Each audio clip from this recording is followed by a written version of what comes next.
کرامت کے ذریعے ہی ممکن ہو سکتی ہے، یا تو نبی کا معجزہ یا ولی کی کرامت۔ تو نبی تو آپ نہیں ہیں، آپ ولی ہیں، تو یہ آپ کی کرامت تھی، تو اللہ تبارک و تعالی نے آپ کے ذریعے اس چیز کا ظہور فرمایا۔ تو اس سے معلوم ہوا کہ اللہ تبارک و تعالی اپنے ولیوں کو کرامات عطا فرماتا ہے، اور الحمدللہ یہ قرآن سے چیز ثابت ہے کہ اولیاء اعظام نے اس طریقے سے کرامات دکھا کر ولایت کا ثبوت پیش کیا۔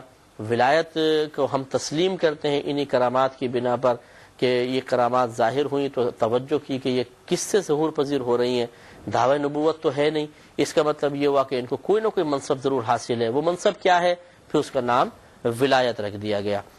میں بہک سال کیا میرا رہنما کوئی اور ہے۔ ایک اور بہت ہی بہترین واقعہ ہے جو انشاءاللہ آپ کی خدمت میں ہم عرض کریں گے۔ سورہ نمل میں اللہ تبارک و تعالی نے حضرت سلیمان علیہ السلام کے دربار کا ایک واقعہ ذکر کیا ہے۔ اس میں بھی حضرت آصف بن برخیہ رضی اللہ تعالی عنہ جو ایک ولی ہیں، حضرت سلیمان علیہ السلام کے درباری ہیں، ان سے کرامت کا ظہور ہوا جو اللہ تبارک و تعالی نے قرآن عظیم میں بیان کیا۔ وہ انشاءاللہ ہم آپ کی خدمت میں عرض کریں گے، جس کا خلاصہ یہ ہے کہ ایک مرتبہ سلیمان علیہ السلام اپنے تمام رعایا کے ساتھ سفر فرما رہے تھے۔ آپ کے ساتھ چرندے، پرندے، درندے، انسان، جنات، ہوائیں چلتی تھیں۔ تو یہ آپ کا معجزہ ہے کہ اتنے کثیر جانوروں کے اندر سے آپ نے نگاہ فرمایا ہدہد کا ہے۔ تو لوگوں نے بتایا کہ جی وہ تو یہاں پر نہیں ہے، غائب ہے۔ آپ نے فرمایا اگر وہ معقول کوئی عذر لے کر نہیں آیا تو میں اس کو سزا دوں گا۔ ہدہد آپ کے سامنے آ گیا، آپ نے فرمایا تم کہاں تھے؟ اس نے بتایا کہ میں ایک جگہ گیا تھا اور وہاں پر ملکہ بلقیس، ملک سبا تھا، اور وہاں ملکہ بلقیس کو میں نے دیکھا، اور ایسی قوم تھی جو بت پرستی میں مشغول تھی۔ تو حضرت سلیمان علیہ السلام نے پھر ان کو خط لکھا کہ آپ ہم پر ایمان لے کر آئے، میں اللہ کا نبی ہوں، اور اگر آپ ایمان لے کر نہیں آئیں گے تو ہم آپ کے اوپر حملہ کریں گے۔ تو ملکہ بلقیس جو تھی وہ بہت ہی نیک خاتون تھیں، اور مطلب اس وقت تو ایمان نہیں لے کر آئی تھیں لیکن بہت ذہین خاتون تھیں۔ تو انہوں نے پھر اس بات کا ارادہ کیا کہ وہ سلیمان علیہ السلام سے ملیں۔ تو ان کا ایک بہت بڑا تخت تھا جس میں ہزارہا ہیرے جواہرات جڑے ہوئے تھے، اور وہ 7 تالوں کے اندر رکھتی تھی۔ 7 تالوں کے اندر، پہلے ایک محل تھا، پھر اس میں کمرہ، پھر اس میں کمرہ، پھر اس میں کمرہ، پھر اس میں کمرہ، 7ویں اندر کمرے کے اندر وہ تخت رکھا ہوا تھا اور لاک کیا جاتا تھا، اور کئی منوں وزنی تھا، ٹنوں وزنی تھا، کیونکہ بہت ہی بڑا تھا اور اس میں ہیرے جواہرات کثرت کے ساتھ لگے ہوئے تھے۔ سلیمان علیہ السلام کو یہ پتا تھا کہ وہاں پہ وہ تخت ہے، تو آپ نے اپنے درباریوں سے کہا کون ہے جو وہ تخت لے کر میرے پاس آئے۔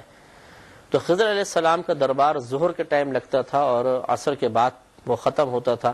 تو ایک جن، بہت بڑا جن کھڑا ہوا، اور اس نے کہا کہ اگر آپ مجھے اجازت دیتے میں لے کر آتا ہوں۔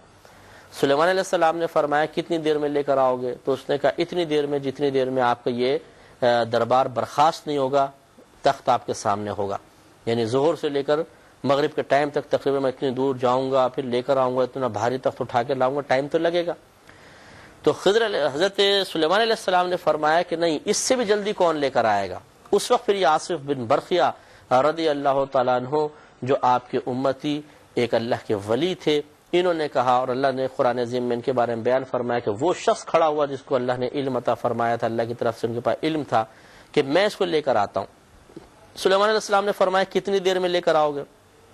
تو عرض کی اتنی دیر میں کہ آپ پلک جھپکیں، بس پلک جھپکتے میں لے کر آؤں گا۔ اور ایسے ہی ہوا کہ پلک جھپکتے میں وہ تخت سامنے تھا۔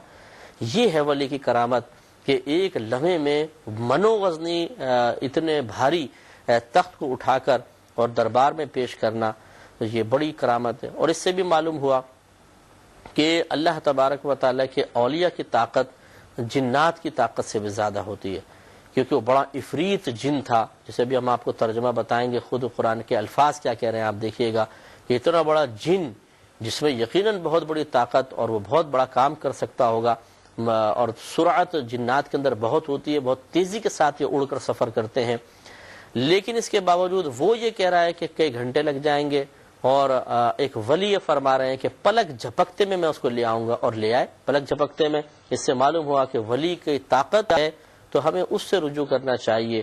ایسا نہیں کہ ہم جھوٹے سچے عاملین کے پاس پہنچ جاتے ہیں اور وہ مطلب یہ کہ جنات کے ذریعے الٹے سیدھے کام بعض اوقات کرواتے ہیں. ہم نیک پرہیزگار لوگوں کے پاس جانا پسند نہیں کرتے ہیں، ان کے ذریعے کام کراتے ہیں اور سمجھتے ہیں کہ ان کے پاس زیادہ طاقت ہے. ایسا نہیں ہے، بلکہ اللہ کے ولی نیک بندے جو علماء فقہاء ہیں ان کے پاس بڑی طاقتیں ہوتی ہیں. ان کی روحانی طاقت ایک عامل کی طاقت سے بہت زیادہ ہوتی ہے. الگ بات ہے کہ وہ عامل اپنی ایک فیلڈ میں کام کر رہا ہوتا ہے، یہ اپنی فیلڈ میں کام نہیں کرتے، لیکن باہر ان کی روحانی طاقت اس کے مقابلے میں کہیں زیادہ ہوتی ہے. ہمارے عالم یہ ہے کہ ہم ظاہر سے چونکہ متاثر ہوتے ہیں، اس لیے اس قسم کے اولیاء اسلام کے پاس جانا پسند نہیں کرتے. ہم عام قسم کے لوگوں کے پاس چلے جاتے ہیں اور سمجھتے ہیں کہ شاید ان کے پاس موکلین کی اور جنات کی طاقت ہے تو یہ زیادہ طاقتور ہوں گے.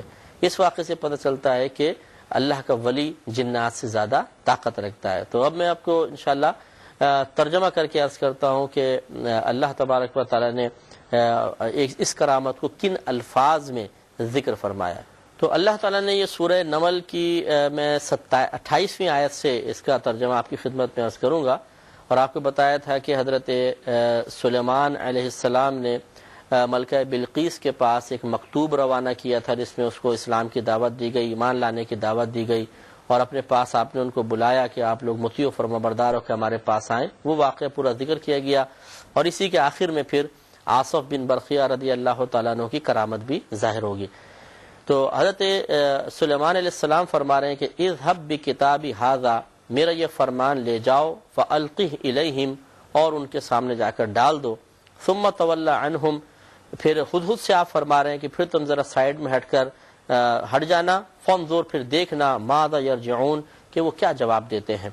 قالت، اب وہ خود گیا، اس نے سلیمان علیہ السلام کا خط وہاں پہ ڈالا، بلقیس نے اٹھایا، کھولا، پڑھا تو وہ سمجھ گئی کہ یہ خط جو ہے یہ تو مطلب کسی عام انسان کی طرف سے نہیں ہے.